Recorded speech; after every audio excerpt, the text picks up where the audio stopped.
Hey guys, I I'd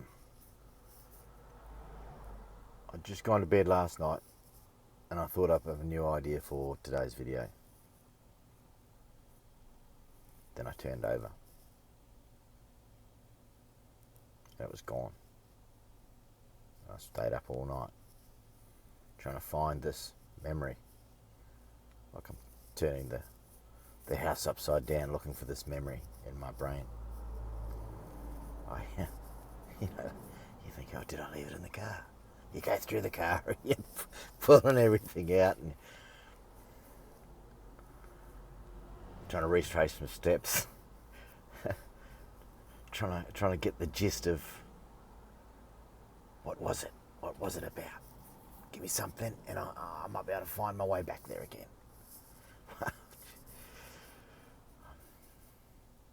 Trying to remember what I was thinking before and what that could have led on to. Just like when you've lost your train of thought, and you try and find your way back there.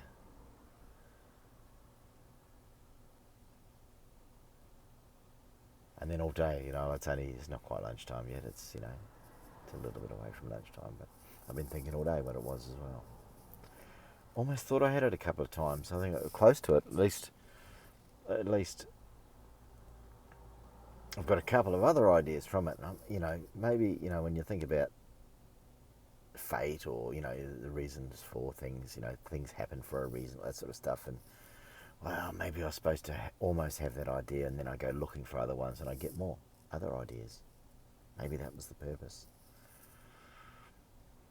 And as I say, yesterday I was running out of books, and as I'm heading out today to go and do a few jobs and visit some people, I go and check on another Inaudible. There's some, I didn't realise that the podcasts are free or something. They've got ads in them and stuff. I stumbled across some podcasty thing. It was all Boom Shaka. I've seen her before. I watched a lot of her stuff on YouTube a couple of years ago when I didn't know what an INFJ was. And I liked some of her stuff, and then she got a bit preachy, and the episode I was listening to yesterday was her saying about how INFJs can get a bit preachy, and everyone tells her that she gets a bit preachy. That's funny because that's why I sort of almost stopped. I don't know. Maybe maybe I've still subscribed to her. I don't know if I unsubscribed or anything like that. But she was one of the ones I watched a bit, but it didn't quite gel with me because a lot of the INFJ channels are females, and I think there's something different between the male INFJs and I'm not trying to claim the high ground of rarity or anything like that, but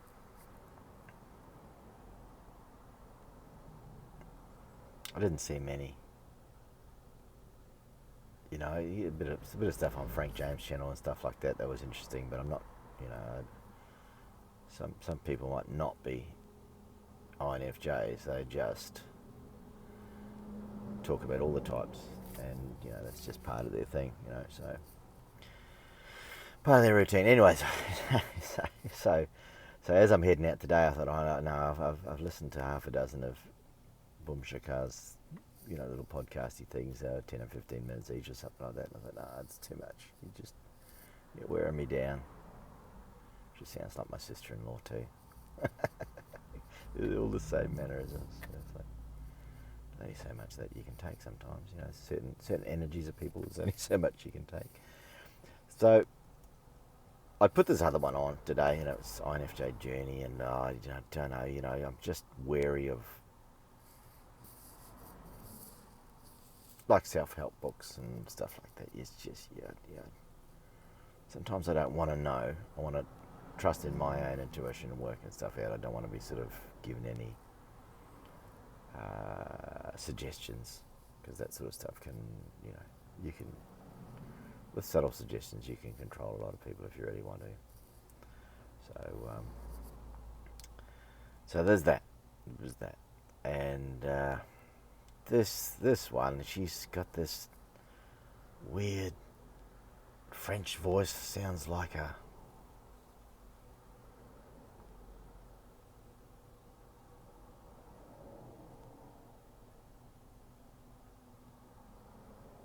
I want to say like a tarot card reader or something, you know, some voice that you'd ring up, like a sex line or something like that. You know, that sort of voice. It's quite cool, but you know, like I thought, I'll listen to her a bit. She's a little bit hard to understand. Anyway, she came up with this. I'm only at 2 minutes in. I'm only 2 minutes in. And, you know, I just don't know if I quite trust it yet. But it's talking about, you know, finding your place with your people and all. You know, I don't know. But not. And I don't know. So I came up with this idea in my imagining. And just say there was this INFJs can now get together somehow. You know. And this is the concept for this video. This is just a little short one, I hope. And imagine there is such a thing as, you know, like a little INFJ club. You go and meet up, and, you know, people from all around the world, and they go along. What would I be like? Because I can be a certain way in normal big situations. You know, we go to big conferences and stuff for the industry that we're in and stuff like that. I don't like them, but I can do it. Trade shows and stuff like that. Don't like them, but I can do it.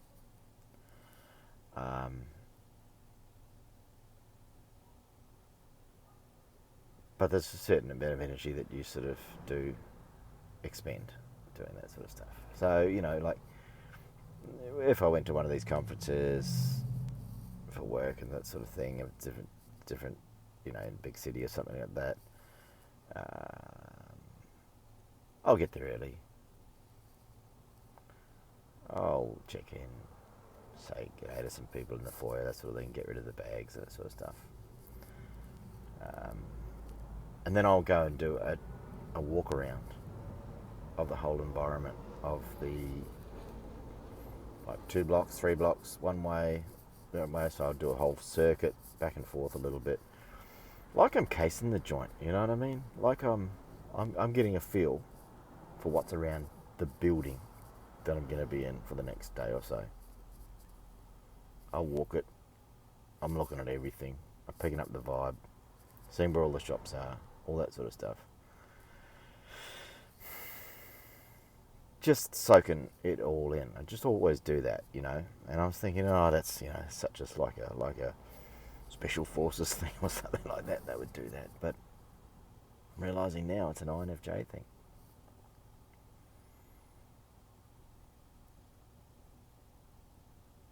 And you go and sort of check in with, you know, when you go to the conferencey thing, and you go and check in, and there's that bit at the beginning where you get to sort of, you know, meet some people you've seen before and stuff like that, do that talky thing.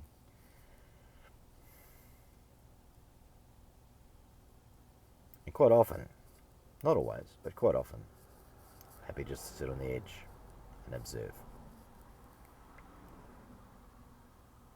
What would the look on my face be like? You know, pretty much that, something like that. That would be it. Neutral, stoic.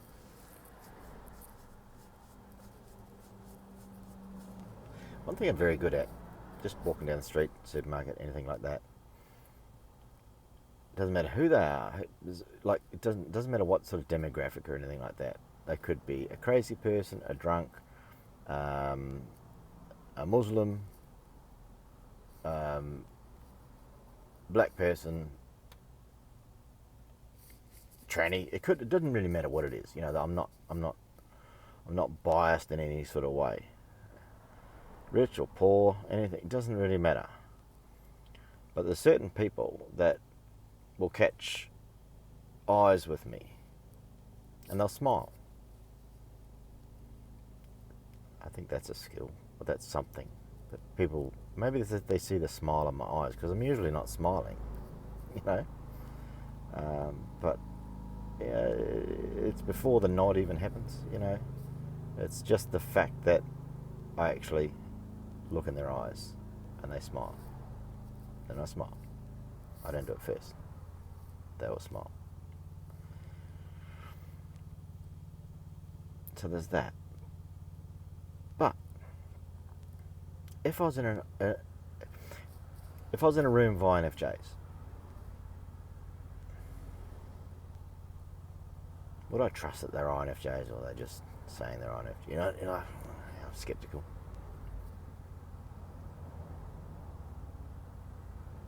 And then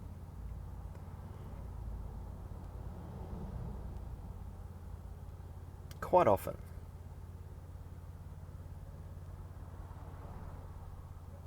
unless I'm in a room with someone who I know is pretty smart, pretty switched on, that I can defer, like I'm not a psychopath or something like that, that I can think that I'm always the smartest person in the room. If there is someone smarter than me on a certain thing, or a certain, that, I've got this thing like, stick with me if you all want to live, if there's an emergency or something. But if I knew that there was someone that had this situation in control better than me, I would go, okay, everyone, we're behind that person, and I would be 100% behind them. So I think that makes me definitely not a psychopath, because psychopaths do want to be in control, all that sort of thing, and can't defer their help to other people. But often I feel like I'm the smartest person in the room. It's just an attitude thing, it's an arrogance and stuff like that. But it's not necessarily about being the smartest technically or anything like that. It's just like I see everything. Maybe not always right, but I'm pretty, quite often it turns out I am. So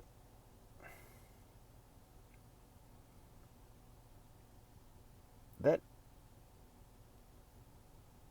once you know that you're an INFJ, or, like I didn't know an INFJ, I just knew that I had this thing. I thought I could read the future or just see things, and I just understand the dynamics. And I thought of it as like being that dog that always knows when a person comes to its owner's house, it knows whether they're dodgy or not. I just put it down as being that.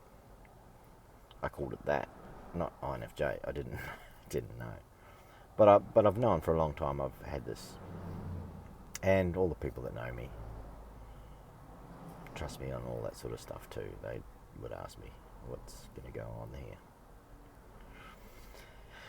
So I would feel like I am the smartest person in the room, in an INFJ way.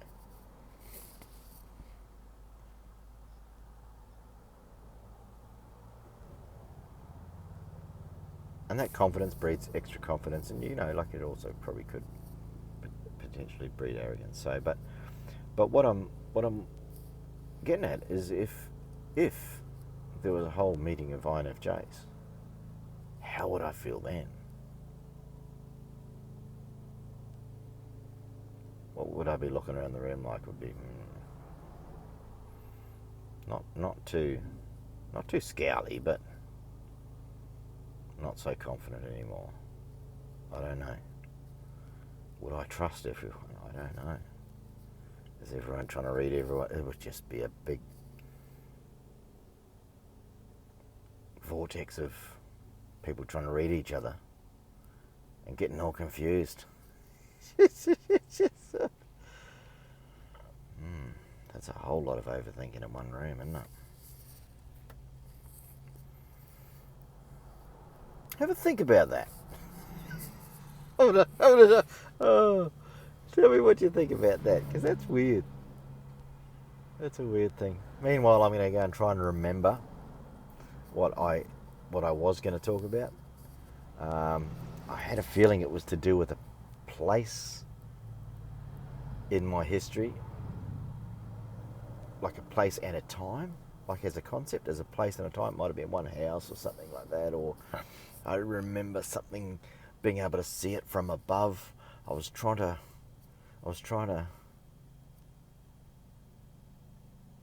this sounds weird. I was trying to remember the colour of the emotion. Is that a thing? I was trying to remember, because it was like maybe a dark time, but it was also something that happened, and something that might have been something that made me.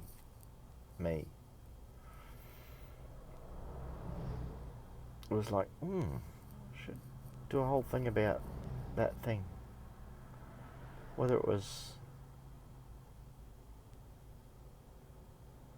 get a couple of candidates of what it might have been, but it's just not quite gelling. Anyway, I'll come back to you on that one. It was a place or time or something, and some stuff happened. Yeah. Anyway, so think about a whole meeting of INFJs. What would you be like? What would you be like if you're an INFJ? Do you feel comfortable, or would you feel uneased? Uneased. I don't know if that's a word. Hey, I'm out.